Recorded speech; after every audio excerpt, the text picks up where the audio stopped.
বন্ধুরা, তেঁতুলপাড়া ধারাবাহিকে আমরা আগামী পর্বে দেখেছি ঋষিবাবু কোনো একটা কাজের জন্য শহরে চলে যায় এবং বাড়িতে ঝিল্লি তার বাচ্চা বাচ্চাদের সবাইকে নিয়ে সারাদিন কি আনন্দ করবে সেটা নিয়ে প্ল্যান করতে থাকে। হ্যাঁ বন্ধুরা, সারাদিন সে কৃষের জন্মদিন উপলক্ষে আনন্দ করবে এবং জন্মাষ্টমীর জন্য যে দই হান্ডি হয় তেঁতুল পাতাতে সেখানে এবং ছাতিমপুরাতে সবাই মিলে আনন্দ করবে। হ্যাঁ বন্ধুরা, এবং জিল্লি কেক বানাবে বলে মনস্থির করে এবং সেটা নিরামিষই তৈরি করবে। এইদিকে রেহানা তার পাপাসের কাছে অনেক কান্নাকাটি করতে থাকে।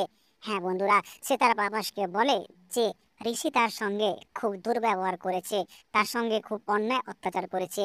এটা শুনে তার পাপাস খুব রেগে যায় এবং সে বলে আজ এই জন্মাষ্টমীতেই দই হান্ডি যখন হবে সেখানে গিয়ে সে একটা তুলখারাম তৈরি করবে। হ্যাঁ বন্ধুরা, ঠিকই শুনছেন, এখন ছাতিমপুরায় খুবই বিপদের একটা আশঙ্কা তৈরি হতে চলেছে।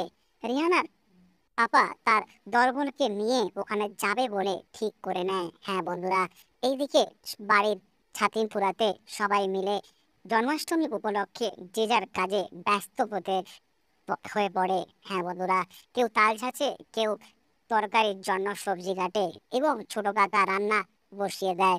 হ্যাঁ বন্ধুরা, ঠিকই শুনছেন। দিকে সিরিয়াল পিসি অর্থাৎ ঋষির পিসিমা যখন ঝিল্লিকে বলে তাল চাষতে, সে বলে দেয় যে সে পারবে, কিন্তু সে আসলে ওটা পারতো না।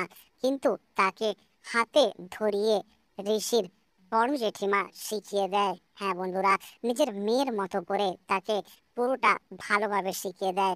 এরপর ঝিল্লি সেটাকে করেই ফেলে। কিছুক্ষণ পর ক্লাবের সমস্ত ছেলেরা চলে আসে বিকেলে দই হান্ডি ফাটানোর জন্য।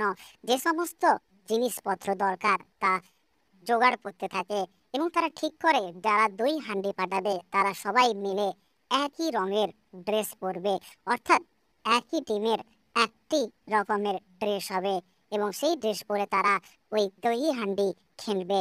হ্যাঁ বন্ধুরা, ঠিকই শুনছেন। ঝিল্লি সমস্ত কিছু কাজবাজ করে নিয়ে বাচ্চাদের সঠিক সময়ে নিয়মিত ভাবে যে সমস্ত কাজ করতে হয় তাদের খাইয়ে দাইয়ে সমস্ত কাজ সম্পূর্ণ করে। এরপর ঠিক সেই সময় উপস্থিত হয় বিকেলে যখন দই হান্ডি ফাটানোর জন্য সবাই প্রস্তুত হয়, ঠিক সেই সময় চলে আসে রিহানা এবং তার পাপাস এবং তার দলবল নিয়ে তারা সেখানে হাজির হয়। আর সেখানে এক বড় দুর্ঘটনার আশঙ্কা সৃষ্টি হয় এবং এই ঘটনা দেখতে পাবো আমরা আগামী পর্বে তেঁতুল পাতা ধারাবাহিকে। তাই আগামী পর্বের ভিডিও দেখতে কেউ ভুলবেন না। চ্যানেলটিকে সাবস্ক্রাইব করে রাখুন সবার প্রথমে ভিডিও পাওয়ার জন্য। এবং ভিডিওটি যদি ভালো লেগে থাকে অবশ্যই লাইক করবেন, কমেন্ট করবেন এবং বন্ধুদের মধ্যে শেয়ার করতে ভুলবেন না।